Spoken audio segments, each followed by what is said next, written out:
Yo, what's good, y'all? It's your mother's favorite fighter, and today we're back with yet another UFC breakdown. Max Holloway versus Dustin Poirier 3, two absolute legends, two fan favorites, and two guys who've given us the most insane battles in UFC history. This is the third dance, and today we're breaking it down. Style, stats, history, and of course, my prediction on who's walking away with the W. So grab a drink, hit that subscribe button if you haven't already.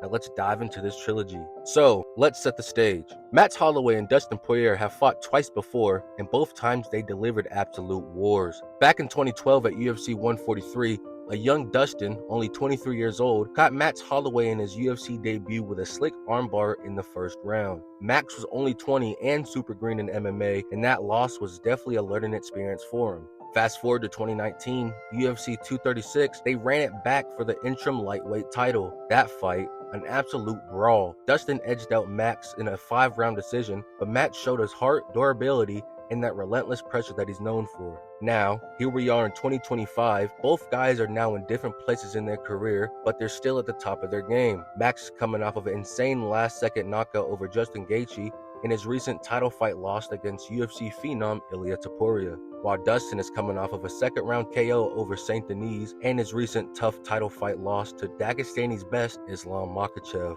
This fight feels like it's not just settling score, but proving who's the better fighter in their primes. So let's break down how these two fighters match up. Let's start with Max Holloway. This guy is a volume machine. Max averages around 7 significant strikes per minute. He's got one of the best chins in MMA history. His game plan is simple but deadly. Overwhelm you with cardio, precision, and combos that just don't stop. He's got that Hawaiian toughness, and at lightweight, his 5'11 frame and a 69-inch reach lets him control range like a sniper. But since his loss to Dustin in 2019, Max has redefined his boxing even more, and we've seen him mix in some slick head movements with counterpunching like we've seen in his fight against Justin Gaethje. But here's the thing, Max isn't perfect. He can get hit, especially earlier in the fights as he's warming up. Against a power puncher like Dustin, that could definitely mean trouble. And while Max's grappling defense is solid, he's not immune to submissions as we saw in their first matchup. Now, Dustin Poirier. This guy is one of the most well-rounded fighters in the game. At 5'9" with a 72-inch reach, he's got a slight reach advantage over Max, and he uses it beautifully with that crisp boxing. Dustin's left hand is a missile, as seen before against Conor McGregor. He lands about 5.3 significant strikes per minute, but what makes him dangerous is his power and accuracy. He's also a BJJ black belt with nasty submissions like guillotines and triangles in his arsenal. Dustin's biggest strength is his ability to adapt mid-fight. He can box you up, wrestle you, or even snatch your neck if you slip up. But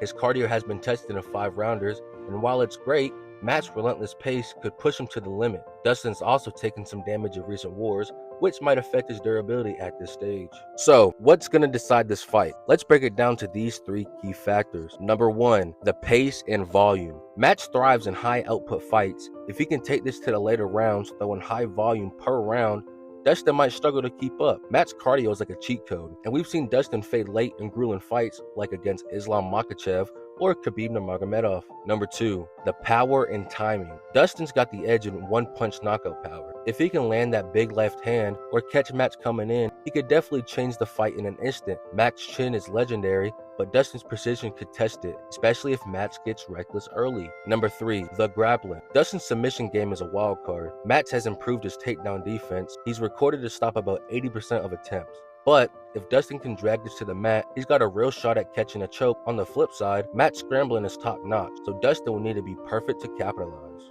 Now let's talk intangibles. Max and Dustin are both warriors, but their mindsets are different. Max fights like he's having fun out there, kind of like it's a sparring session. That mental toughness lets him stay calm under pressure. Dustin, on the other hand, fights with this gritty, emotional fire. He said in interviews, he's fueled by proving doubters wrong, but sometimes that emotion can lead to mistakes, like overcommitting to a knockout shot or gassing out early. Alright, the moment of truth. Who's winning Max Holloway versus Dustin Poirier 3? This is such a tough matchup because both fighters are such evenly matched, and their fights before have been so razor close. But here is my take. I think Max Holloway finally gets it done, and here's why. Matt's volume and cardio are just a nightmare to deal with. I see him weathering Dustin's early storm, avoiding the big shots, and turning this into a high-paced boxing match by round 3. Dustin's power and grappling would keep him in it, but Max's ability to stay composed late would be the difference. I'm predicting Max Holloway by unanimous decision with 48s, 47s across the board.